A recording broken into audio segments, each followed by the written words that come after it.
শীত এখনো ভালো করে পড়ে নাই, দেখুন কুয়াশা কি অবস্থা। ঠাকুর এলাকা বেড়াইতে গেলাম, ওখানে সকালবেলা রওনা দিচ্ছি রংপুরের উদ্দেশ্যে। আমার বন্ধু আমাদেরকে ট্রেনে উঠে দেওয়ার জন্য নিয়ে যাচ্ছে। বের হয়ে দেখি সকালবেলা 6:30টার দিকে বাইরে কুয়াশা কী পরিমাণ পড়ছে, মনে হয় যে শীতে খুবই কঠিন শীত পড়ছে। অথচ দেখেন শীত তো অতটা পড়ে নাই, তারপর কুয়াশা কী পরিমাণ।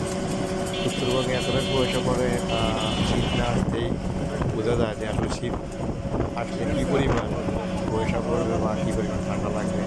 দেখে অবশ্য অনেকে বুঝতে পারতেছে প্রচুর পরিমাণ কুয়াশা পড়ছে। দেখেন অন্ধকার দেখা যাচ্ছে, এতটা পরিমাণ কুয়াশা পড়ছে।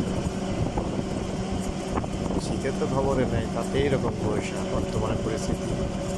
এক সপ্তাহ আগে মনে হয় আমি আরও এক সপ্তাহ আগে বেড়ে আসলাম, দেখেন কী পরিমাণ কুয়াশা দেখা যাচ্ছে।